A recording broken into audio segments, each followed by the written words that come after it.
বন্ধুরা, কেমন আছো তোমরা সবাই? দেখো, ভাই ড্রাগন ফ্রুটের চাষ করেছিল, তোমাদেরকে আগের বারে দেখিয়েছিলাম। তো ফল হয়ে গেছে, ভাই দিয়ে গেছে।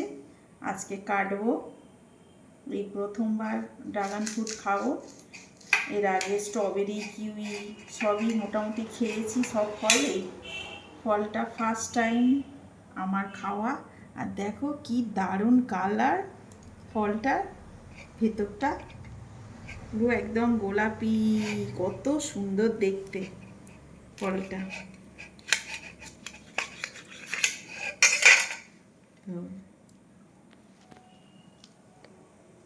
তো ফলটা খেয়ে দেখবো ফলটার স্বাদটা কেমন।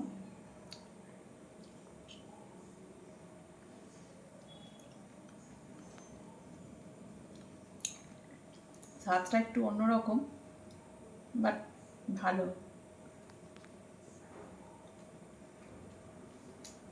আর এই ফলটা খাওয়াও খুব উপকার।